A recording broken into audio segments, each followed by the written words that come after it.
sareng Sastro Jabar midangkeun Sandiwara Radio dina bahasa Sunda. Ajian Runggah Geuning.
Yelis, singkiat Nyai.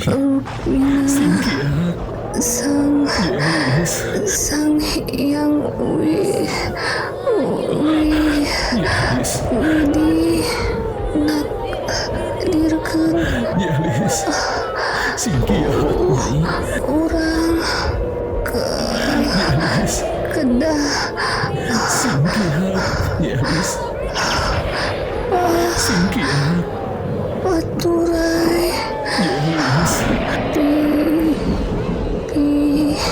singkiat Yelis. Yan Yelis, singkiat.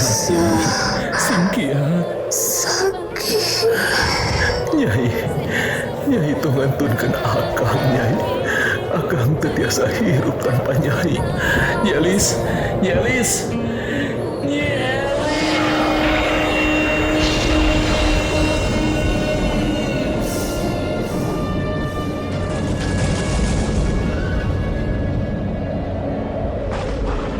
Sandiwara Radio Ajian Runggah Geuning, gambaran tina kaangkuhan, kabiadaban, angkara murka, sekaligus kaluhungan budi, pangorbanan jeung abadina rasa kaasih sapasang insan manusia.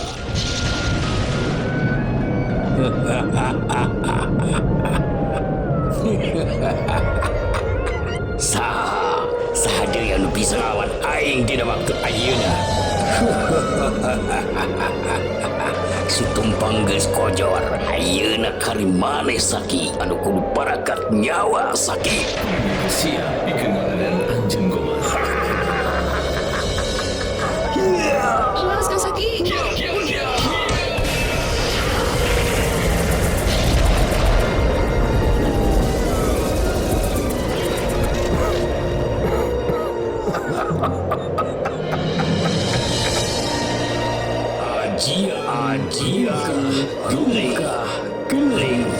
Runggah Geuning.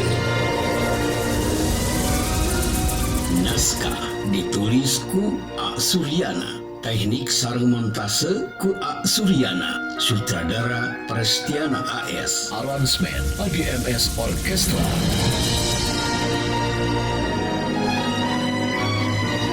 Sandiwara Radio Ajian Runggah Geuning didukung ku para palaku Prestiana AS, Tia Muhammad Iqbal, Deden Mustika, Ridwan Firdaus, Ulpina Willy, Iis Epia, Iis Ansor, Sri Mahe, Sulastri sareng anu sanesna.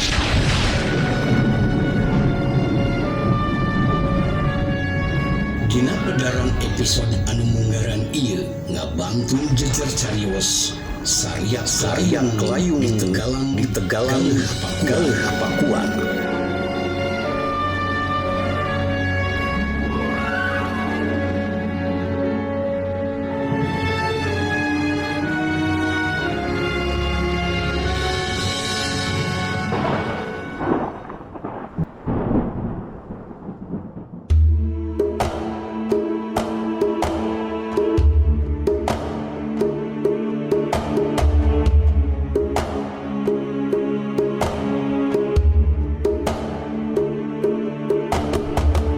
Dina pedaran seri ke-7 ieu didukung ku para palaku Iis Epia minangka Ma Epon, Sulastri minangka Nini Encir, Deden Mustika minangka Si Tumpeng, Prestiana AS minangka Jang Saki, Iis Ansor minangka Nyi Dewi, penata acara Giang Muhammad Iqbal, Wilujeng ngadangukeun.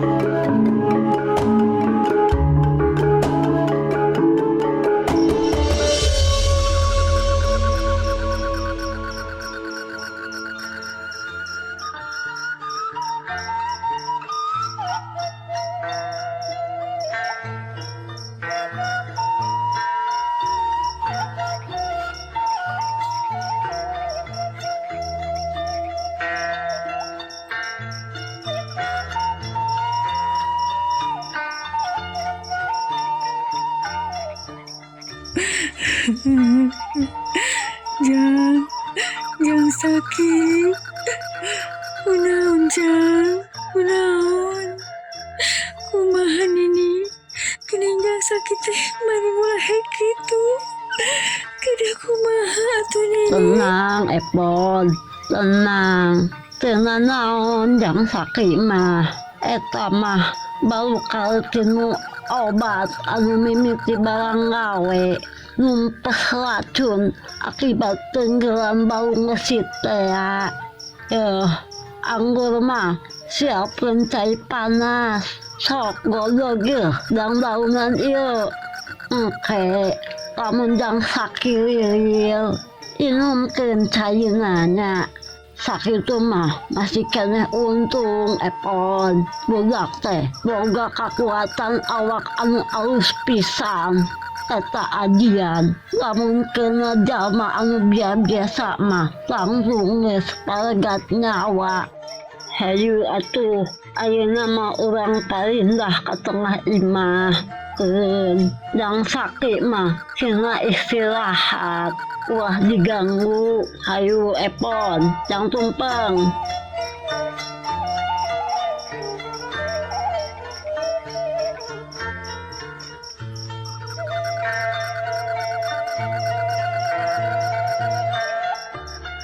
Geus kitu mah maranehna tiluan parindah ke tengah imah, sanggeus ngagodog dang daunan pamereon Nini Encir.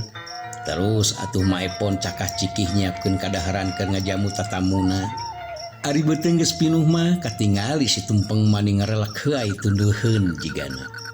Atuh ngan goledag we manehna sare dituturkeun ku Nini Encir jeung Ma Epon anu sarua ngagoledag dina palupuh tengah imah. Sanajan ari Ma Epon mah teu kaur ku ngalilir nempoan Jang Saki anu katingali sarena tibra pisan. Aya kana samingguna Nini Encir jeung Si Tumpeng aya di imah Ma Epon teh. Rai poe teh katingali Jang Saki pulih awakna. Malah geus bisa moyan sagala. Ayeuna mah dibantuan ku sobat medokna Si Tumpeng anu teu boleh satia maturan.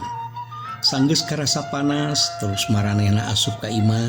Nini Encir keur gunter ngobrol jeung Ma Epon bari aplek-aplekan nyepah. Katingali bibir Nini Encir ngabulai beureum.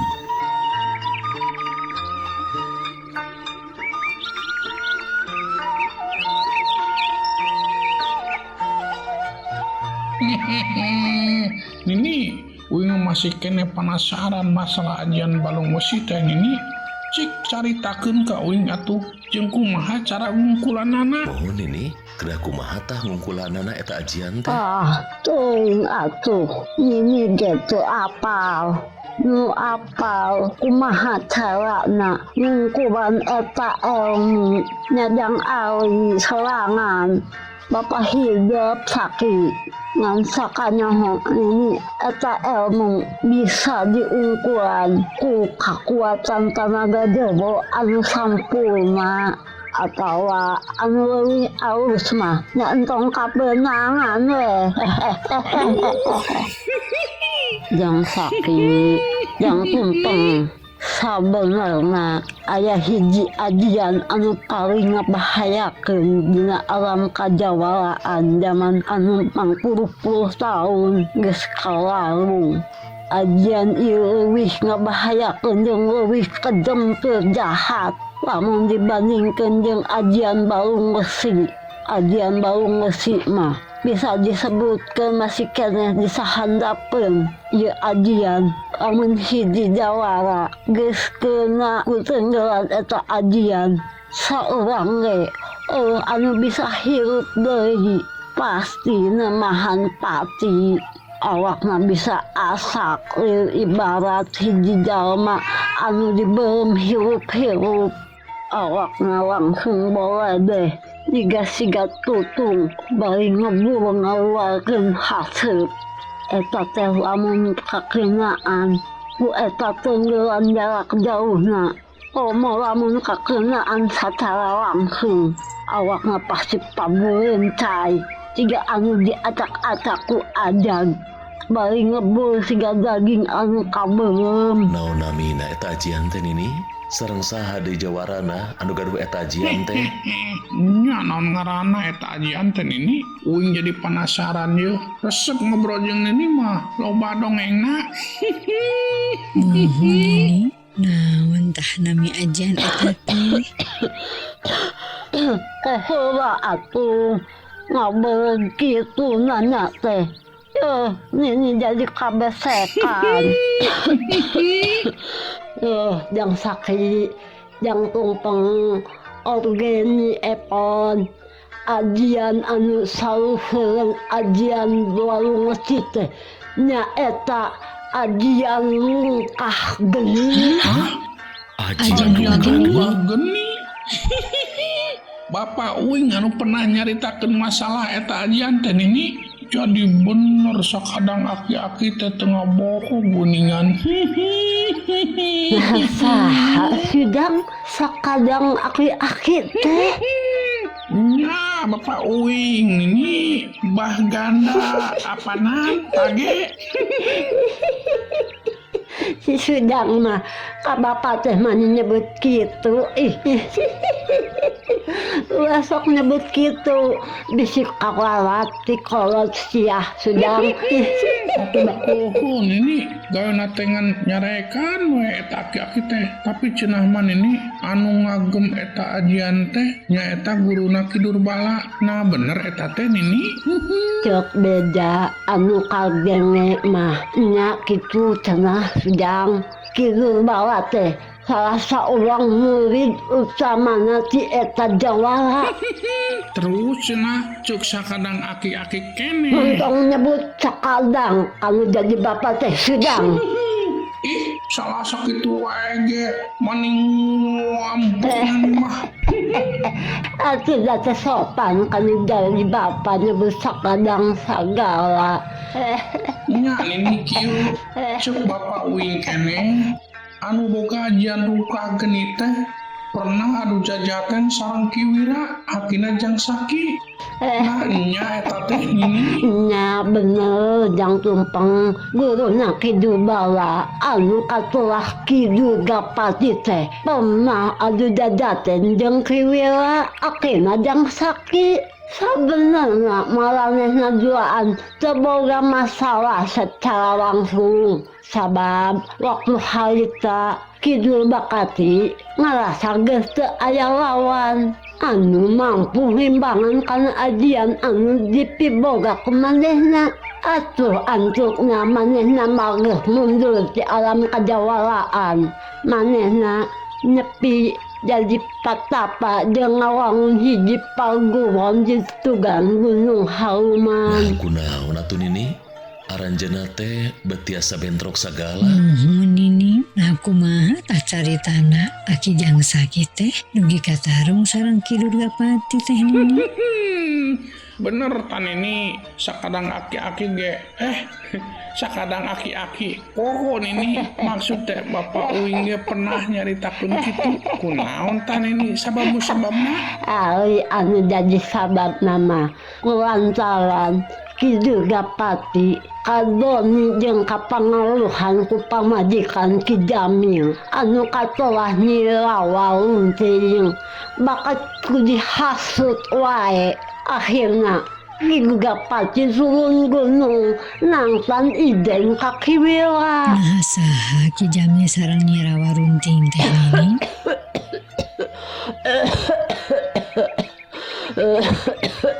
Kieu Epon ari tengah mah Ki Durgapati teh bawa 2 orang murid utamanya nyaeta Ki Jamil jeung Ki Durbala.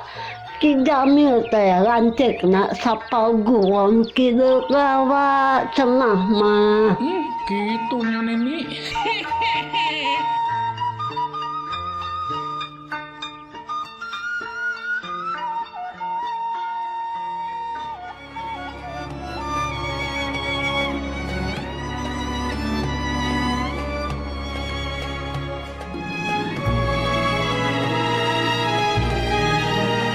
Pamirsa sadaya, lalakon ieu mangrupikeun carita fiksi anu teu aya hubunganana sareng sajarah.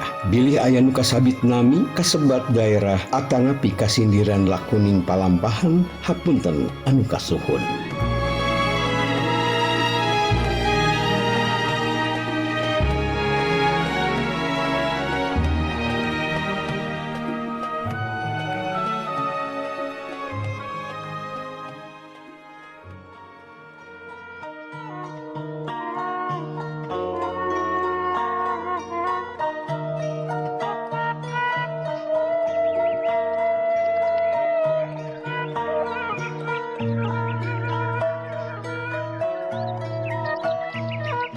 Nah, naon margina Nini? Nyirawa Runting teh beuk ngadone ka Ki Durgapati Nini sareng abdi hoyong terang sakumaha jahatna ari aranjeunna teh Nini dugikeun ke dari tumpas sagala. Kieu jeung sakti Ki Durgapati teh memang kejem jeung telenges, tapi manehna mah salaum kagelampog ngan lamun menang lawan manehna cara mere ampun pasti dipaehan ngagunakeun ajian rungkah genyit teh. Atuh harita teh gonjong alam kajawalaan kabeh jawara ngarasa sieun lamun kudu adu hareupan jeung Ki Durgapati. Tah ari Ki Jamil mah tabiatna beda jeung Ki Durgapati atawa Ki Durbala. Sigana Ki Durgapati teu apaleun yen sanggeus nganggem ajian Guluh Bayu teh Ki Jamil jeung pamajikanana Nyirawa Runting ngawangun sahiji paguron anu gawena umpal gelampog jeung telengesna teh satiap jalma anu dilampog pasti dipaehan ku maranehna. Hiji mangsa Ki Jamil ngalampog imah Kiwila. Atuh Kiwila ngalawan nepikeun ka sakabeh murid Ki Jamil palaswa kaasup Ki Jamil sorangan. Oh, janten ini Nyirawa Runting teh nyungkeun bantosan ka Ki Durgapati kitu panginten ini. Nya Epon kitu pisan. Untung ku ilmu jakat saketi anu dipiboga ku Kiwila ajian rungkah genyit teh bisa kaungkulan nepi ka Durgapati ngalaman tatu anu kacida parahna. Tapi manehna masih keneh bisa kabur ninggalkeun pakarangan. Atuh Kiwila oge sabenerna mah sarua ngalaman tatu anu kacida parna. Untung harita Kiwila bisa disalametkeun ku bancekna nyaeta Ki Sanuki bapakna Nini.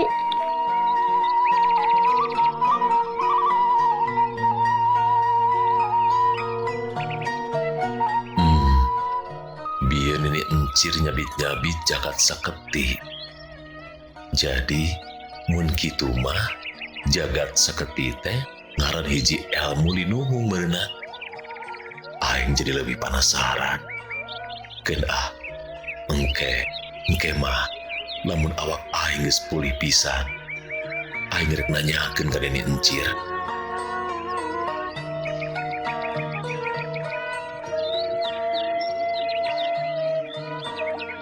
Halita Kiwira ketika goncang jiwana kulantaran gunung halaman kalengitan pamajikanan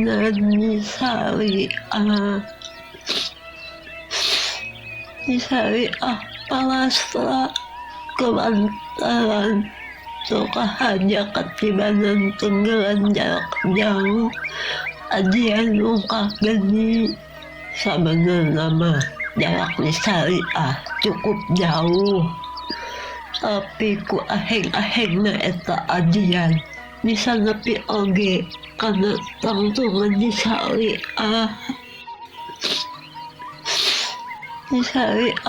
nepi ka besar jauh pisan awakna boleh deh oge ngaluarkeun hasep anu bauna jiga daging kabeuleuh jang.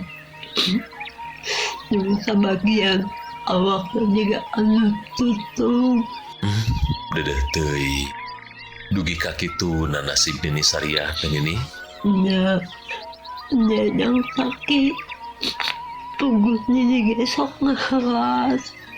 Lamun nyaritakeun kejadian eta teh komo yang ari mah petak yang ari para ngedongengkeun kejadian eta kulantaran hatena sokat kuat cuat merenang Salajengna kumaha Nini? kelajang engke ku Nini dicaritakeun deui sagemblongna nya jadi besok kasuat-suat aya dongengkeun ieu teh ayeuna mah tuh bagiakeun heula jang aya tamu awewe anu nuju ka dieu geuningan tuh jang. Kerame-ramena gunter ngobrol ngadadak kabeh jempe lantaran rentang-rentang ti kajauhan aya anu datang.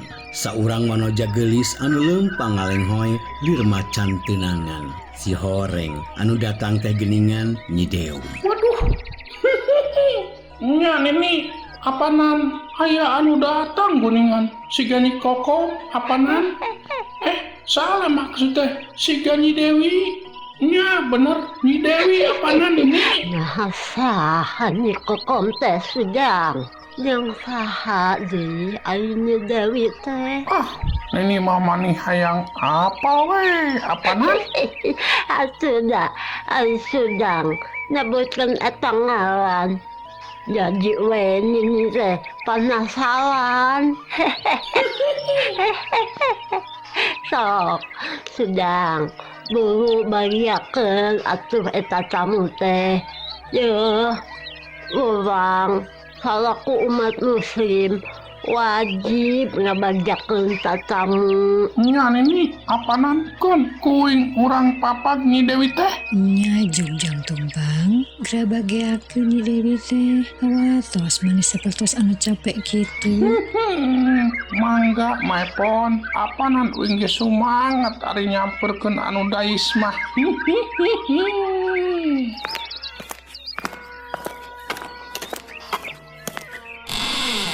Wilujeng sumping Nyi Koko.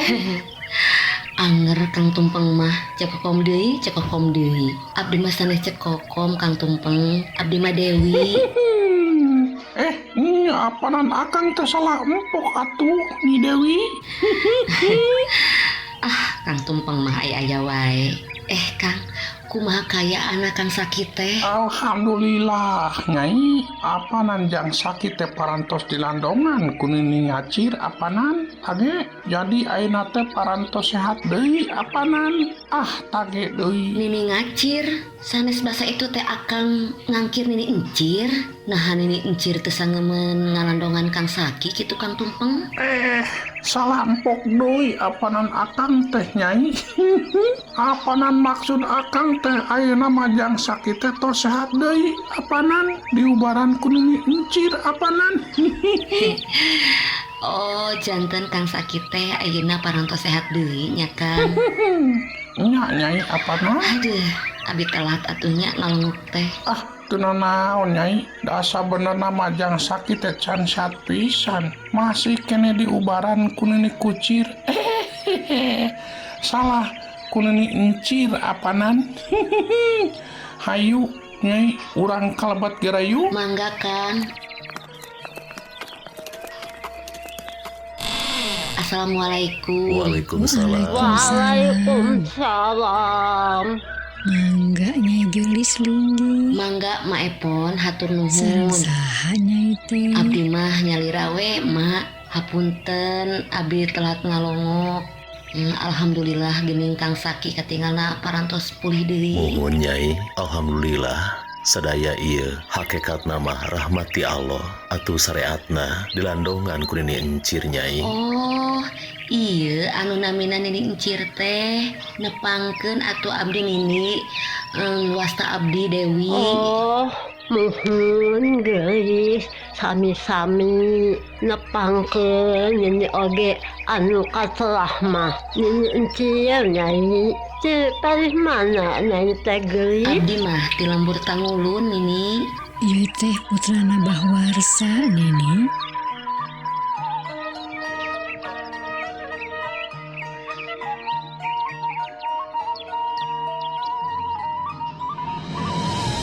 Mung sakitu anu tiasa kapihatur sandiwara radio Ajian Rungkah Geni dina episode Saria Kelayung di Tegalan Galeh Pakuan dina waktos ayeuna.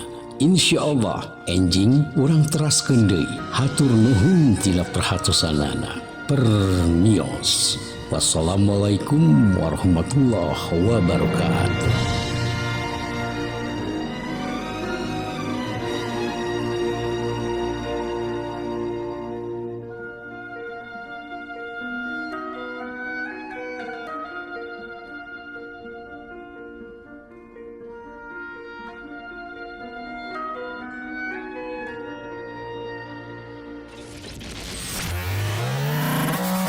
Terima kasih Anda sudah menonton tayangan kami. Jangan lupa like, komen, subscribe, dan share video ini. Terima kasih.